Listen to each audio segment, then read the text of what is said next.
Belezinha? Então a gente vai avançando aí. Já coloquei para gravar, hoje até que estou lembrando bem. Paramos então, galera, nas teorias populacionais, certo? Então, só para a gente ver a tabela, já colocar aqui para vocês. Eu coloquei então no slide para vocês, bonitinho. Eu não coloquei da Eco Malthusiana porque ela é meio... ela é meio simplona as ideias, não tem muito o que contextualizar na real, não tem muito... É mais raro de se cair, ela é só um a mais. Então, eu coloquei das três principais. Já falamos da Malthusiana, falaremos das outras duas. Então, na aula passada, terminamos falando do Malthus, né, que inspirou, por exemplo, o Thanos, né, e inspirou outras ideias, como a chamada teoria neo-malthusiana. Qual é o contexto da teoria neo-malthusiana? Os novos malthusianos, né, o nome já diz. Essa teoria, galera, ela foi desenvolvida ao longo do século XX, especialmente após as duas guerras mundiais. Quando... Volta na tabela? Claro, sem problema. Mas vocês relaxam, tá, gente? Que eu acho que os slides estão lá com vocês com a tabela também. Não se preocupa com relação a isso. Mas tá aí. Quando o mundo parou de se matar em larga escala, que foram as duas principais guerras mundiais, o crescimento populacional... Imagina, tamo junto. O crescimento populacional, ele aumentou bastante, né? Querendo ou não, a galera tá parando de se matar, tá parando de jogar bombo no outro. Querendo ou não, o número de pessoas aumentou ao redor do mundo. E isso levou também à preocupação com relação a uma lotação populacional, né? E aí surgiram as ideias neo-malthusianas, que pegaram as ideias do Malthus, mas adaptaram. Qual que era a ideia deles? A ideia de que um mundo muito lotado, com muita gente, levaria aí, eventualmente, à pobreza. Pegando exemplo na mentalidade dos neo-malthusianos, pegando exemplo da Índia, por exemplo. A Índia é um país não tão grande assim, é grande, mas não tão grande assim. Tem 1,3 bilhão de pessoas. Tem uma galera, não vai ter recurso para todo mundo. Não tem como alimentar tudo isso, da moradia, da água, da esgoto. Vai faltar recursos. Então o país ele é pobre porque tem muita gente. Tudo bem? Então o que um neo-malthusiano propõe? Ele não é como um Malthus do século XVIII, como um Thanos necessariamente, mas ele vai falar de políticas de controle de natalidade. Então, a partir daí, países e pessoas de pensamento malthusiano chegavam distribuindo camisinha para países africanos, para tribos, esterilizando uma galera, fazendo castração aí em massa. Então, realmente controlando a natalidade ao máximo. Como foram, por exemplo, as políticas de filho único na China. De certa maneira, elas tinham uma tendência meio neo-malthusiana. Bruno, mas de fato o crescimento da China era muito grande, de fato. Mas foi uma política aí autoritária, né, impositiva de um governo que é autoritário de fato, né? Um governo que não é democrático, né?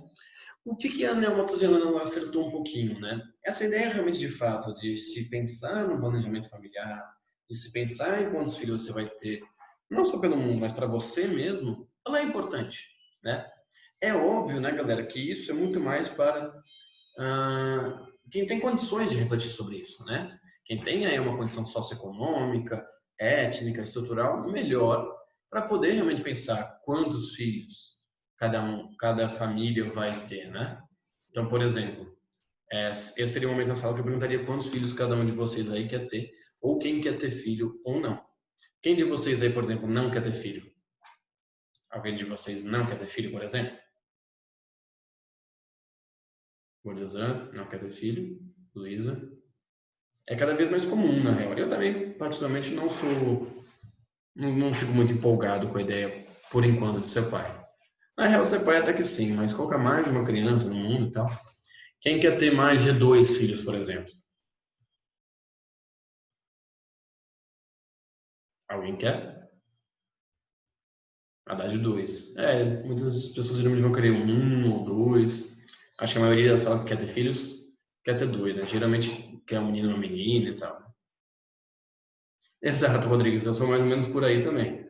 Eu fico pensando nesse sentido mesmo. Se a gente já está se ferrando, né? Imagina as gerações futuras de maneira geral, né? Além disso, Vinícius, eu também tenho muito esse pensamento comigo mesmo. Meu gato já sofre da minha mão, quem dirá uma criança? Vocês estão loucos. Nossa. Mas enfim, a gente justamente tem essa consciência, porque a gente teve acesso a mais serviços, um apoio familiar, educacional muito maior, né? E justamente poder optar, né? Ou tentar optar, pelo menos, né? De não, quero ter um, quero ter dois, não quero ter três, posso bancar um filho de fato, né? Então, isso foi um pouco inspirado pelo neomalthusiano, mas é muito importante que se diga de que isso vai muito de acordo com a classe social das pessoas. E aí, para chegar nas falhas dos malthusianos e na discussão mais importante, talvez de população inteira, galera, porque o que a gente vai falar depois tem muito a ver com isso, é o que a teoria reformista se opõe à neomalthusiana. Essa teoria reformista ela é colocada como um contraponto, uma resposta aos neomalthusianos. Então, no final do século XX, com a expansão da globalização, eles afirmam justamente o contrário, que a pobreza leva à superpopulação. Ou seja, enquanto o neomalthusiano afirma que é pobre porque tem muita gente, a reformista afirma que tem muita gente porque é pobre. Como assim? Vamos traduzir isso? Mas nas camadas mais baixas da sociedade, nos países mais pobres do mundo, galera, um conceito como planejamento familiar ele é praticamente ineficiente, ele praticamente não existe. Essa ideia de quantos filhos você quer ter ou não, de quando você quer ter filho, por exemplo. Vamos pensar numa tribo africana, por exemplo. Uma tribo africana, uma tribo rural, filho é mais gente para trabalhar, por exemplo. Então é positivo. Você vai ter mais mão de obra numa fazenda, por exemplo. Numa tribo africana, a mulher muitas vezes não tem o controle sobre o próprio corpo para decidir se ela quer ter filho ou não. Ela é vista como, muitas vezes, literalmente uma máquina de reprodução. O que leva a extremos, como mulheres na África ter sua parte da sua genital mutilada justamente para impedir que ela tenha o prazer. Não é a função dela isso, ela tem que reproduzir, tem que criar a prole. Então a mulher não tem esse direito sobre o próprio corpo. Naturalmente, então, vai nascer muita gente. Os países mais pobres do mundo, eles não têm muita gente. Eles não são muito pobres porque tem muita gente. Eles começam a ter um crescimento populacional justamente por serem pobres. Se fosse como a neomalthusiana, né, galera? Basicamente, país populoso e povoado seria pobre e país sem ninguém seria país rico. Só que a gente tem países pobres com 1 milhão, 2 milhões de pessoas na África, na América Latina, na Ásia, por exemplo, e tem país rico, como os Estados Unidos, que tem 300 milhões de pessoas, apesar dos problemas. Então não é uma questão necessariamente do número de pessoas pelo recurso, é muito mais uma questão da distribuição. Então o que o Malthus errou? Os neomalthusianos erraram também e a reformista chegou mais perto da realidade. Não adianta a gente falar, galera, de aumentar só a produtividade no campo, de só conter a galera com camisinha ou não fazer sexo, ou coisa assim. Enquanto não ocorrer uma distribuição mais igualitária de condições, de recursos, você ainda vai ter um crescimento populacional elevado. Ah, Bruno, mas essa é uma ideia socialista. Galera, não estou dizendo necessariamente necessariamente de renda, tudo bem? Dar dinheiro para as pessoas. Recursos, condições, eu quero dizer saneamento básico, educação, moradia, condições de direitos entre os gêneros, entre as orientações sexuais, entre as etnias. É nesse sentido que a teoria reformista quer dizer, principalmente. Claro que o dinheiro, óbvio, ele auxilia a gente a obter isso, mas nas regiões, nos países em que há uma menor desigualdade, em que as pessoas têm condições de vida melhores, naturalmente o crescimento populacional ele diminui. Então, como que a gente resolve o problema do crescimento populacional no mundo, galera? A gente resolve o problema populacional no mundo através da distribuição mais igualitária de recursos e condições. Eu vou demonstrar por alguns dados aí que a teoria reformista é a que chegou mais perto da realidade. Qual é o problema? É muito difícil de fazer isso no mundo inteiro, né? Na Noruega tem todas as condições de vida e de menor desigualdade e de condições e tal. Mas a Noruega é um país. Na Islândia. Mas a Islândia tem 300 mil habitantes. É o tamanho de Limeira, né? Então é muito complicado a gente falar, né? A gente tem que lembrar que muitas vezes os países europeus desenvolvidos, eles conseguiram esse desenvolvimento às custas de outras nações, de outros territórios, de outros povos. Então se a gente quer que a África se desenvolva, beleza. Vai ser explorando alguém? Explorando quem, né? Então é difícil a gente levar isso para o mundo inteiro, com certeza. Porém, galera, diversos dados, diversos exemplos nos mostram que uma distribuição melhor de recursos, de condições, de igualdade de direitos, ela leva, entre outros, muito benefícios a uma diminuição do crescimento populacional. E é isso que eu vou demonstrar com outros estudos populacionais importantes daqui a pouco e nas próximas aulas também. Isso também se relaciona, galera, com aquela coisa que a gente vai falar ainda esse ano, da Revolução Verde, da melhora na agricultura, da aumento na produtividade do campo, querendo resolver a fome. Só que não resolveu, porque o problema não é uma questão de produtividade do campo, que o Malthus nem previu. É uma questão de distribuir condições, alimentos e riqueza. Tudo bem? Então, galera, só voltando um pouquinho, eu acho que o debate hoje ele gira muito mais em torno do neomalthusiano e do reformista. É essa a ideia, galera. Para o neomalthusiano, superpopulação gera pobreza. Para o reformista, pobreza gera superpopulação. É essa a discussão essencial em torno de população. Tudo bem? E então, galera, o combate às desigualdades, às disparidades de condições e direitos é o fundamental a ser feito. Dá para fazer isso de maneira facilitada? Não. Mas é a solução apontada aí. Borzoi falou que países com maior liberdade econômica têm um IDH maior. De certa maneira, sim. Claro que governos autoritários, de maneira geral, aí, o que inclui autoritarismo na economia também, você tem menos condições aí para dos cidadãos obterem seus direitos de maneira geral, né? É importante observar o que a gente tem como liberdade econômica. Se é uma liberdade econômica no sentido de menor burocratização, então da pessoa poder abrir o seu negócio mais fácil, de ter menos impostos em cima disso, por exemplo, de condições aí ao microempreendedor, ao microempresário, por exemplo, né? Mas são países que, por vezes, como o da Escandinávia, em que as grandes fortunas também são muito taxadas, o que, por outro lado, não é tão liberdade econômica assim, né?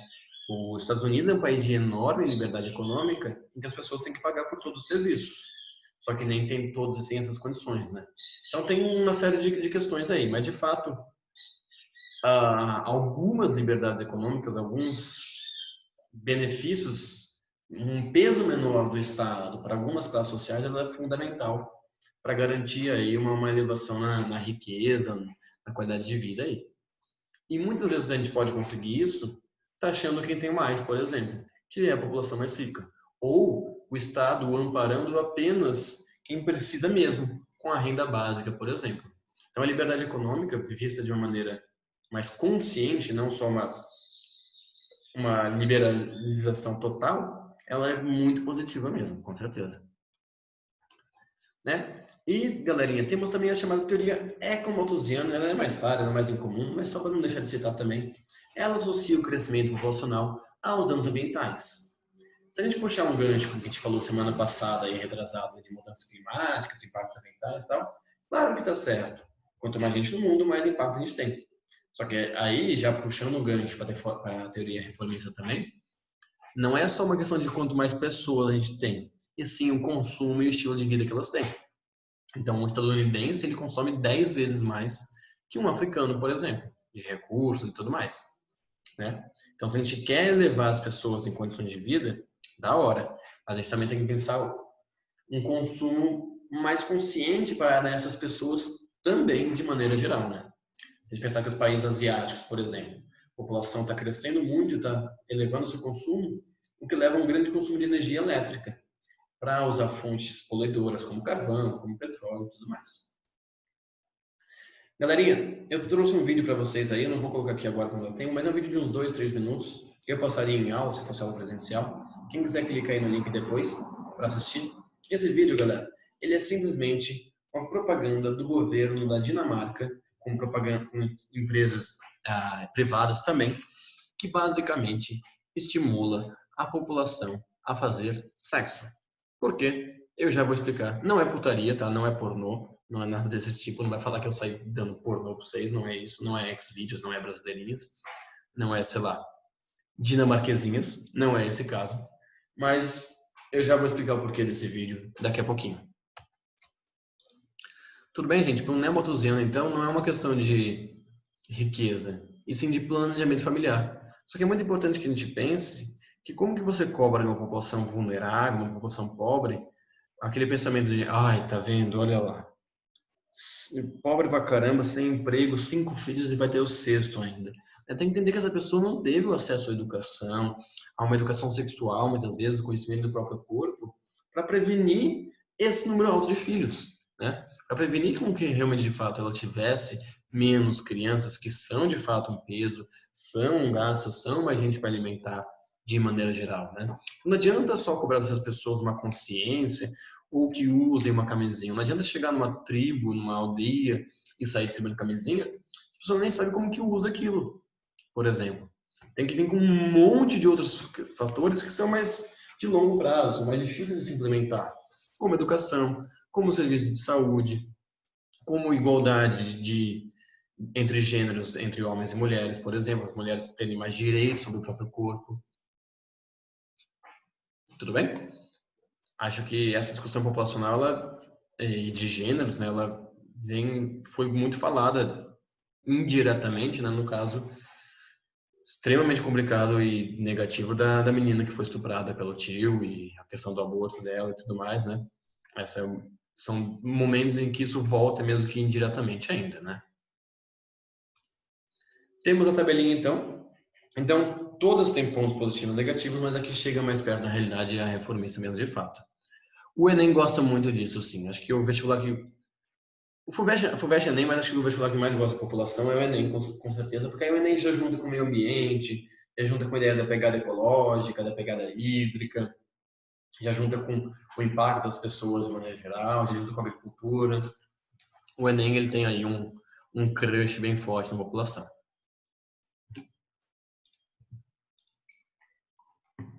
A partir de agora, galera, até o final dessa aula e provavelmente até na próxima, a gente vai falar de alguns dados populacionais que eles podem ser cobrados isoladamente, mas que a gente pode juntar muito com as discussões aí em relação ao crescimento da população, às questões de direito, de qualidade de vida e tudo mais, até chegar nas migrações, que é a parte final. Então, por exemplo, gente, o gráfico da transição demográfica, né? Ou seja, todos os países do mundo estão em algum momento, em alguma fase, em algum tempo dessa transição demográfica aí. Então você tem todos os países do mundo estão em alguma dessas 4 fases. Você tem aí a taxa de natalidade, todo mundo que nasce no país, a taxa de mortalidade, todo mundo que morre, e a diferença entre elas, esse meio do caminho aqui, ou uma outra curva também, dá na mesma, é o chamado crescimento vegetativo. Esquecendo um pouco migração e emigração por enquanto, tá? Esquecendo isso, pensando só na natalidade e na mortalidade, né? Não sei se vocês lembram, quem estava aí no primeiro ano, mas a gente viu isso lá mais ou menos nessa época também, lá para setembro aí do primeiro ano, eu fiz o gráfico na lousa e cobri na prova e tal. Claro que não ficou esse gráfico do slide, não tem a qualidade, a originalidade da minha letra feia, né, gente? Então, infelizmente, a gente perde um pouco nisso, né?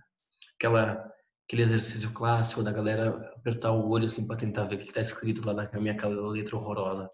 Fala a verdade, né, gente? Aquele cotidiano de sala de aula que tem o vamos ver do momento ali, que é mais gostoso, né? Apesar da minha letra, vai ser horrorosa, eu sei disso. Faz falta, né? É mais gostoso só do que só ficar vendo slide aí o tempo todo. Tem que ter aquele desafio, né, galera? Para motivar vocês. Quer copiar minha lousa? Vai ter que copiar com trabalho ainda. Não tô brincando, tá, gente? Eu tenho que melhorar ela, eu sei disso. Eu me esforço, mas é difícil. Letra feia é problemático. Mas enfim, então vamos lá, galera. Analisando os países da fase 1, então. Fase 1, taxa de natalidade e de mortalidade também muito altas. Que tipo de país, galera, está nessa fase? Galera, é o exemplo que eu dei agora há pouco para vocês dos países muito subdesenvolvidos, de uma tribo africana, por exemplo. Então, da tribo africana, por exemplo, que eu comentei com vocês, eu falei aí, por exemplo, né? Filho significa dizer mais gente para trabalhar, mais gente aí para o campo, de maneira geral. A mulher não vai ter acesso a meios contraceptivos, não tem direito ao corpo dela como um todo, não tem essa ideia de planejamento familiar. Então, naturalmente, nasce muita gente.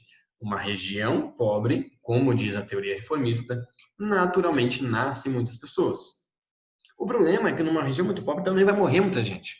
Porque vai ter aí fome, miséria, guerra, pobreza, falta de saneamento básico, uma série de condições que fazem com que muitas das pessoas que nascem nem cheguem de fato à fase adulta, quem dirá na fase idosa. Reduz a expectativa de vida, né? Você tem um crescimento vegetativo até que baixo.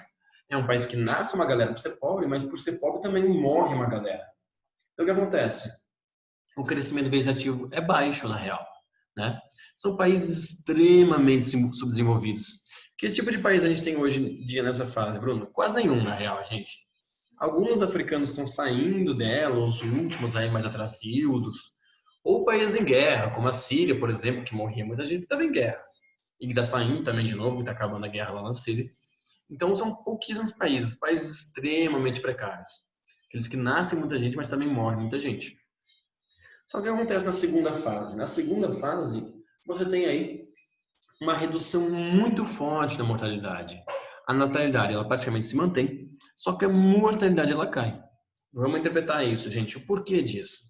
A natalidade, ela continua alta, porque você ainda tem essas condições de miséria, a mulher ainda não tem condições de direitos, não tem uma educação adequada, não tem aí métodos contraceptivos, todos aqueles fatores.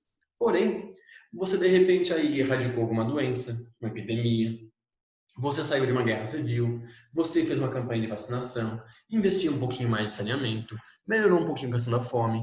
Então a mortalidade, galera, era mais fácil de cair. É nesse momento, galera, que você tem um crescimento vegetativo muito elevado. É a fase que a gente chama de bônus, ou explosão, ou janela demográfica também.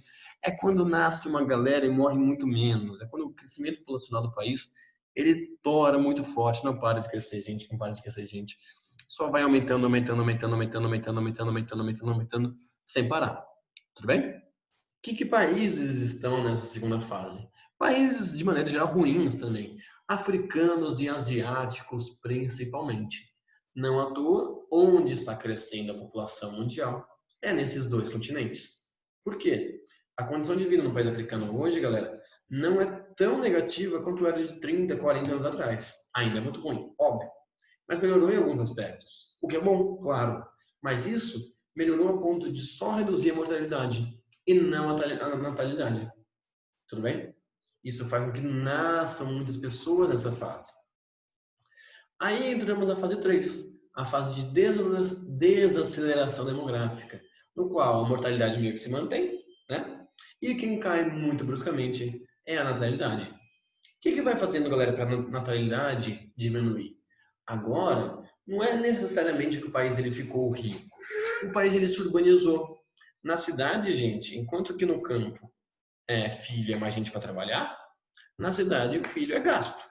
Com todo respeito, aí, mas vocês são os pais de vocês. Gasto. Gasto com escola, com material, com uniforme, com celular, com rolê para sair, com Netflix, Spotify, com não sei o que, com não sei o que, não sei o que lá. Filho é gasto. Vocês imaginam meus pais, né, galera? Que me deram comida, deram roupa lavada, deram amor, deram carinho, deram escola. Para eu chegar um dia no auge dos meus 17 anos e falar que queria fazer geografia. Falar que ia ser professor. Vocês imaginam a alegria que não foi na minha família naquela época, né? Meu pai nem respondeu nada, assim. Eu vi ele só fazendo aquele monte de conta na cabeça, aquele meme da Nazaré fazendo conta, sabe?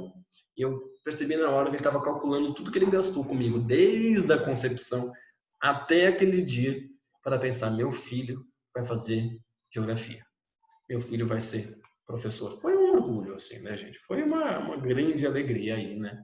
Um investimento bem gasto dos meus pais, um orgulho da família aí. Não, é médio brincadeira. Hoje em dia eles já aceitaram mais. Eu acho. Não, brincadeira. Foi mais de boa, assim, gente. E façam o que vocês querem, independente de dinheiro, óbvio. Eu falo tudo brincando isso, claro.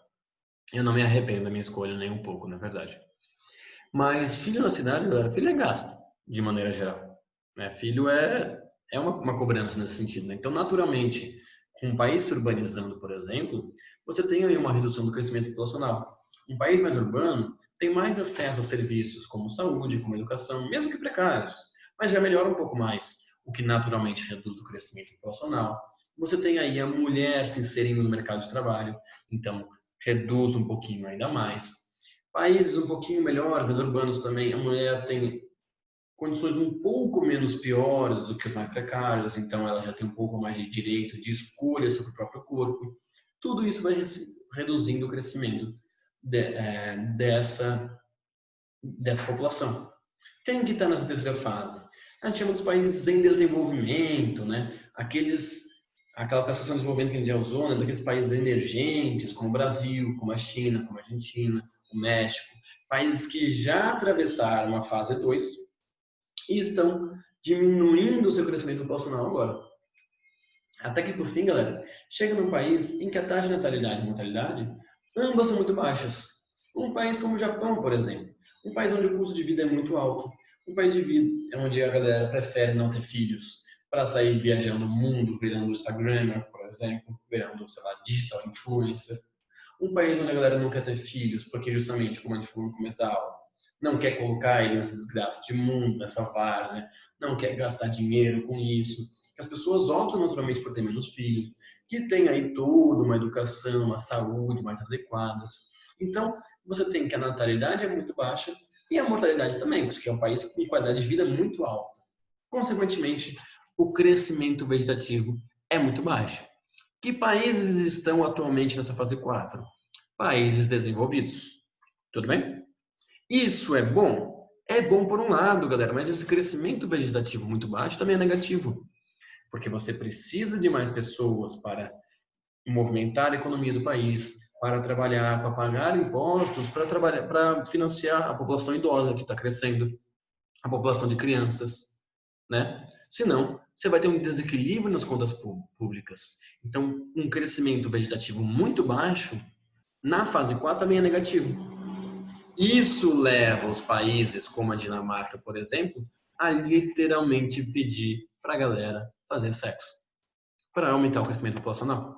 Tudo bem? Então, se de um lado você tem gente na fase 1 e 2 falando, pelo amor de Deus, galera, para de ter filho, chega. Já ouviu falar de camisinha? Não, deu, chega, chega, chega. Na marra mesmo, como foi o caso da China, por exemplo, né? Política do filho único. Na outro lado da moeda, na outra face aí, na fase 4, você tem o contrário. Você tem a gente, galera, vamos aí, vamos animar, vamos ter filho, vamos, já ouviram falar de carnaval no Brasil? Vamos para uma baguncinha, vamos, deixa aquelas de camisinha, vamos aumentar esse crescimento populacional aí que a gente está precisando. Tudo bem? Então a fase 4 também tem pontos negativos, que é o envelhecimento da população. Né? Bruno, daria para resolver o problema de um país europeu pensando na mão de obra migrante como refugiados? Daria, mas aí isso esbarra muito em condições de xenofobia. Eles querem que somente a sua população, mas a população padrão, o dinamarquês, loiro, de olho azul, católico, etc. Não, um muçulmano, um árabe, um africano. Tudo bem? E o Brasil nessa história toda, né, galera? O Brasil ele passou pela fase 1, lá na década de 30, 40, mais ou menos. Passou pela fase 2, anos 70, 80, galera, foi quando nasceu uma galera no Brasil, a população brasileira cresceu muito. Ela cresceu uma taxa absurda em também as cidades brasileiras. E estamos hoje já no final da fase 3. Bruno, isso quer dizer que estamos nos tornando um país desenvolvido? Não. Aí que tá. Olha o problema, gente. Passamos pela fase de explosão, também chamada de bônus demográfico. Por que bônus? Bônus, né, galera? Pensando num jogo. É uma coisa a mais. É uma oportunidade que você tem, né? Então, se o Brasil, o governo brasileiro, os setores público e privado nas últimas décadas tivessem aproveitado essa grande massa de população para investir em saúde, em capacitação profissional, em educação, em emprego e etc., essa galera ia hoje estar com uma qualidade de vida melhor e trabalhando para movimentar a economia do Brasil e ajudando o Brasil a ser uma nação mais desenvolvida. Esse bônus não foi aproveitado, estamos já no final dele, estamos cada vez mais com uma população mais envelhecida. Por quê? Não nos tornamos mais desenvolvidos, mas somos um país mais urbano, somos um país onde a mulher trabalha mais, onde o custo de vida aumentou. Algumas características típicas de país desenvolvido. O Brasil é esse país, né? Ele infelizmente pega problemas de país desenvolvido e subdesenvolvido. Então chegaremos cada vez mais numa fase 4, ou seja, uma população cada vez mais idosa, com um crescimento populacional menor, só que com ainda uma população pobre. E aí pensando, né, galera, como ser idoso no Brasil, eu acho que tem Como ser, não, tá mais lá para frente eu já falo. Como ser idoso no Brasil, né? Num país com condições precárias de infraestrutura, de moradia, de transporte, né? Só pensar nas calçadas brasileiras, né? Como que a gente vai abarcar essa população idosa? Como que a gente vai pagar por ela, né? Cada vez mais um desequilíbrio nas contas da previdência, da aposentadoria, tudo bem? Então a gente tem todos esses problemas aí a se enfrentar para o futuro. O Brasil será no futuro um país envelhecido, porém não desenvolvido ainda. Teremos um problema de país desenvolvido sem ter nos tornado de fato um, porque não foi aproveitado o bônus demográfico. Eu falo meio brincando, mas é verdade. A gente, e por a gente eu me coloco na mesma faixa etária de vocês, tá, gente? Eu sou jovem, médio, mas enfim. A gente se ferrou porque a gente pegou o final dessa explosão demográfica para disputar por vaga em universidade, vaga em estágio, vaga em emprego, etc. E quando a gente for idoso, a gente vai ter um país idoso pra caramba, que vai disputar fila em banco, remédio na farmácia, mesa de dominó, esse tipo de coisa. Olha que excelente. Que futuro agradável que nos espera, né? Já acontece exatamente, vai piorar ainda, né? Infelizmente. Tudo bem? Então, se a gente falar, o Brasil no futuro vai estar na fase 4, vai. Desenvolvido? Infelizmente, muito provavelmente não. Porque não foi aproveitado esse momento aqui. Outros países também, tá, gente? Como a China, como o México, como a Colômbia, países mais ou menos a mesma dinâmica que o Brasil. Tudo bem? Então dá uma olhada, galera. Que país estaria na fase 1? Os países mais precários do mundo, como a República Democrática do Congo, que está em guerra civil há quase 40 anos. Aí, galera, nasce muita gente, mas morre muita gente. Você falar de planejamento familiar aí é brincadeira, né? Ai, quantos filhos essa mulher quer ter? Ela não tem o domínio sobre o próprio corpo, ela não tem o conhecimento básico, né? Então, infelizmente, nasce muita gente, mas morre muita gente também, né, gente? Infelizmente. Já na fase 2, indo para 3, tem um país como a Índia, que você tem uma mortalidade mais baixa, mas ainda muita gente nasce. Então, o crescimento populacional da Índia, galera, é muito elevado. Até o fim da década, a Índia já vai ter passado a China em população mundial e vai continuar crescendo. Na terceira fase, temos um país como o nosso, o Brasil, chamados emergentes de desenvolvimento.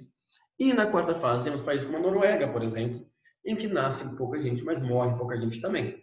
É um problema também? É.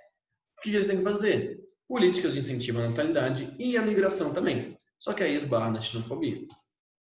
Então dá uma olhada, galera.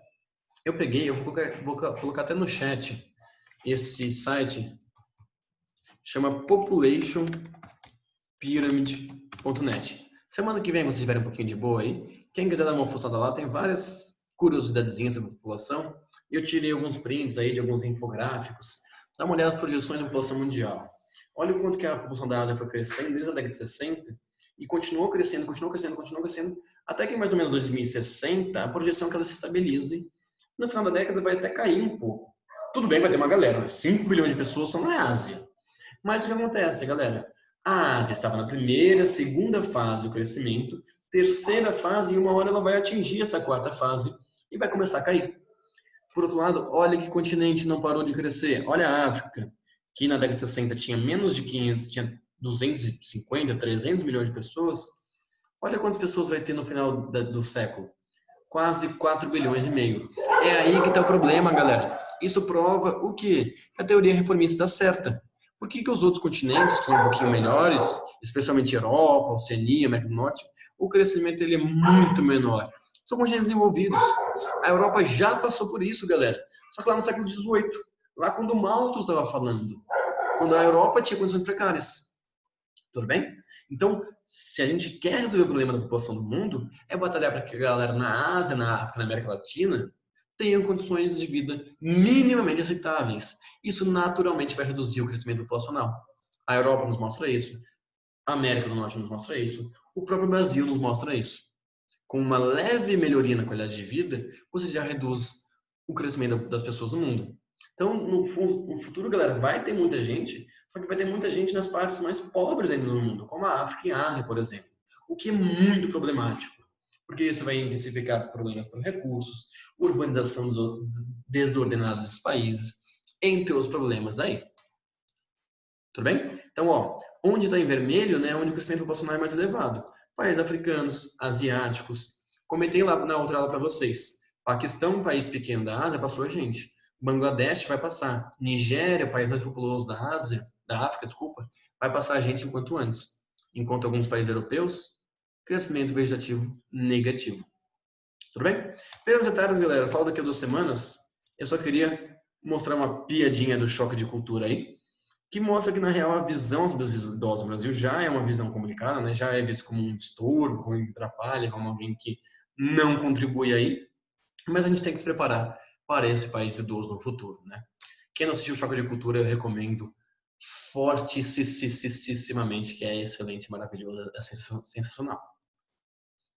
Belezinha, galera? Vou passar para vocês a lista de exercícios, só um segundo. Ainda não acabamos a população, mas já dá para fazer pelo menos a maior parte dos exercícios, tudo bem? É, na real, só um módulo da apostila 2, da apostila frente 2, desculpa, apostila 3, frente 2, que é de Geografia do Brasil. Apesar de a gente estar falando do mundo inteiro também, como eu comentei na primeira aula, tá aí para vocês. Já está na pasta de arquivos, assim como os links das aulas estarão também na plataforma. Qualquer dúvida podem me procurar. Ainda não acabamos a população, tem bastante coisa a falar ainda, e aí a gente emenda com migrações também, que é bem importante também. E é isso. Semana que vem, bom descanso para vocês. Desculpa não fazer nosso encontro quinzenal aí, é que eu tô numa correria muito louca. Mas bom descanso, aproveitem, dá uma relaxada, dorme melhor. Não precisa ficar encasquetado de recuperar tudo, porque não vai ter tempo. Dá uma descansada, relaxa a mente um pouco, assiste uma série, joga um jogo, que a gente ainda tem bastante coisa pela frente, infelizmente, na real, né? Mas a gente ainda tem um longo caminho ainda. Beleza? Precisando de mim, pode me procurar. Às vezes eu não vejo a mensagem na hora, lá no grupo e tal, mas eu estou sempre à disposição aí. E é nóis, galerinha. Alguma dúvida final, alguma coisa? Tô correndo porque vai dar o tempo para variar, né? Aquela coisa toda. Então é isso, galera. Um beijo, um abraço, fiquem bem, se cuidem. Fiquem em casa ainda, tá? Eu sei que a galera tá vazando, tá saindo já na quarentena, mas fiquem em casa para acabar isso quanto antes. Boa semana para vocês, bom descanso até daqui a 2 semanas aí. Um beijo, um abraço.